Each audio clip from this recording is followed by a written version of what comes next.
বরাক দর্পণ studio. নমস্কার সুধী দর্শকবৃন্দ, news Barak দর্পণ studio থেকে সবাইকে আবারও শুভেচ্ছা। অত্যন্ত গুরুত্বপূর্ণ খবর আজকে আপনাদের সামনে নিয়ে আসছি। ধৈর্য ধরে সম্পূর্ণ ভিডিওটি আপনারা দেখবেন। ইরানের রাজধানী তেহরানে ইসরায়েলের ভয়ঙ্কর ক্ষেপণাস্ত্র হামলা। প্রাপ্ত তথ্য অনুযায়ী ইরানের 2টি পারমাণবিক কেন্দ্র এবং সেনাবাহিনীর 6টি ঘাঁটিতে অত্যাধুনিক ক্ষেপণাস্ত্র হামলা করেছে ইসরায়েল।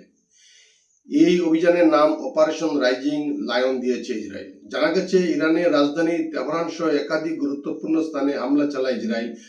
ইরান ও ক্ষেপণাস্ত্র নিক্ষেপ করে পাল্টা জবাব দেয়। এই সংঘর্ষে ইরানের সশস্ত্র বাহিনীর শীর্ষ নেতা হুসেইন সালামি নিহত হওয়ার খবর পাওয়া গেছে। ইরানের রাষ্ট্রীয় সংবাদ মাধ্যমে তথ্য প্রকাশিত। হামলার পর মধ্য ইরানের নাটজ্ঞ পারমাণবিক কেন্দ্রে আগুন জ্বলতে দেখা গেছে।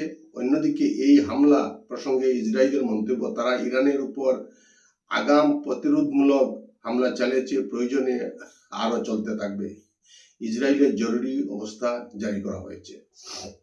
ধুবড়ী লোকসভা কেন্দ্রের সাংসদ রকিবুল হোসেন গতকাল ধুবড়ী আবর্ত ভবনে জেলার বিভিন্ন স্থানে সাংসদ তহবিলের কাজের অগ্রগতি এবং সুষ্ঠু বাস্তবায়নের লক্ষ্যে বিভিন্ন ব্যক্তির সাথে পর্যালোচনা বৈঠকে যোগ করেন। অন্যদিকে ধুবড়ীর সাম্প্রতিক পরিস্থিতি নিয়ে মন্তব্য করেন, গোটা ঘটনার সাথে যে চক্রই জড়িত থাকুক না কেন কঠোর হস্তে দমন করার জন্য জেলা শাসককে আহ্বান জানিয়েছেন। গরু পাচার প্রতিরোধ এবং বন্যাকে একটি জাতীয় সমস্যা হিসাবে চিহ্নিত করে তার স্থায়ী সমাধানের জন্য কেন্দ্রীয় সরকারকে উদ্যোগ নেবার আহ্বান জানিয়েছেন সাংসদ। আবর্ত ভবনে ধুবড়ী ক্রীড়া সংস্থার কর্মকর্তাদের সাথেও এক বৈঠকে মিলিত হবেন সাংসদ রকিবুল হোসেন।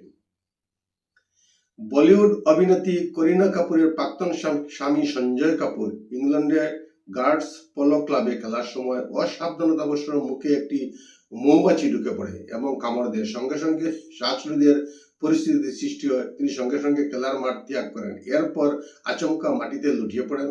তাকে হাসপাতালে নিয়ে যাওয়ার পর চিকিৎসকরা জানান ততক্ষণে তার মৃত্যু হয়েছে। সঞ্জয়ের মৃত্যু সংবাদ সোশ্যাল মিডিয়ায় জানার পর শুভাকাঙ্ক্ষীরা করিশ্মার বাসায় উপস্থিত হয়ে সমবেদনা প্রকাশ করেন। 2003 সালে করিশ্মা কাপুরের সাথে সঞ্জয়ের বিবাহ হয়েছিল এবং 2016 সালে বিবাহ বিচ্ছেদ হয়। তাদের 2 সন্তান, কন্যা সামায়রা এবং পুত্র কিয়ান। 2017 সালে সঞ্জয় পিয়া সচদেবার সাথে পুনরায় বিবাহ বন্ধনে আবদ্ধ হন। আজ সকাল 11টা নাগাদ লামডিং জংশনে নামনিদিশে যাত্রা করা ডিব্রুগড় রঙ্গিয়া প্যাসেঞ্জার ট্রেনটি এক হৃদয় বিদায়ক দুর্ঘটনায় হোজাই জেলার বাসিন্দা 26 বছর বয়সী বিজয় রবি দাস ট্রেনটিতে ওঠার সময় পিছনের ট্র্যাকের দিকে পড়ে গিয়ে দুটো হাতই হারাতে হলো।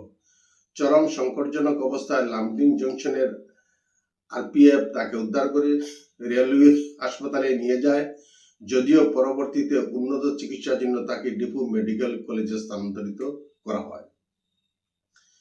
পশ্চিম কার্বি আংলংয়ের ডঙ্কামুকামের কার্বি রংচপিতে একটি বন্য হাতির বাচ্চা উদ্ধার করা হয়েছে। হাতির মূল দলের থেকে বিচ্ছিন্ন হয়ে ছানাটি একা একা জনবসতিতে ঘোরাফেরা করছিল। স্থানীয় বাসিন্দাদের সহায়তায় বন দপ্তরের একটি দল ছানাটিকে আটক করে খেরনি বন বিভাগের দপ্তরে নিয়ে আসে এবং বন দপ্তরের পক্ষ থেকে পর্যবেক্ষণ চলছে। তাকে খাদ্য ও প্রাথমিক চিকিৎসা সহ সহায়তা প্রদান করা হচ্ছে। নওগাঁয়ে আগুনে ভস্মীভূত হয়েছে ইন্ডিকা গাড়ি। এই ঘটনাটি সংঘটিত হয়েছে নওগাঁ জেলার জেলা শাসকের দপ্তরের কাছাকাছি। প্রচন্ড গরমে ইঞ্জিন বিকল হয়ে গাড়িটিতে আগুন লাগার আশঙ্কা করছে প্রত্যক্ষদর্শী জনগণ। যদিও কয়েক মুহূর্তের মধ্যেই দমকল বাহিনী আগুন নিয়ন্ত্রণে নিয়ে আসে। গাড়িটির নম্বর AIS 02H9636। জনতা ভবন থেকে এক দালালকে পুলিশ আটক করেছে। এই দালাল চাকরি দেওয়ার নামে প্রতারণা করছিল।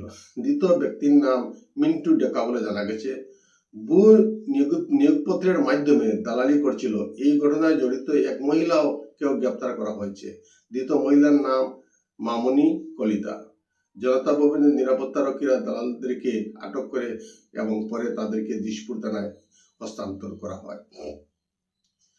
আহমেদাবাদে মেঘানীনগরে ভেঙে পড়া বিমানের ব্ল্যাক বক্স উদ্ধার হয়েছে। আসলে এই যন্ত্রের রং গাঢ় কমলা রঙের। বিমানের প্রয়োজনীয় নথি এই বক্সে বন্দী থাকে। নথি বিশ্লেষণ করে দুর্ঘটনার সম্পূর্ণ তথ্য জানা যাবে। তদন্তকারী সংস্থার দল এবং গুজরাট সরকারের 40 জন আধিকারিক চিকিৎসকের হোস্টেলের ছাদ থেকে উদ্ধার করেছে এই যন্ত্রটি। বিমান ধ্বংস হয়ে গেলেও এটি নষ্ট হয় না, আগুনে পুড়েও অক্ষত থাকে। ককপিটে কি বার্তা চলছে, এয়ার ট্রাফিক কন্ট্রোলের সঙ্গে পাইলটের কি কথা হয়েছে তাও রেকর্ড করা আছে। আমরা বিস্তারিত তথ্য পরে জানতে পারবো। আজকের প্রতিবেদনে এখানেই সংক্ষিপ্ত বিরতি টানছি। সবাইকে নমস্কার। न्यूज बौराक दर्पण स्टूडियो।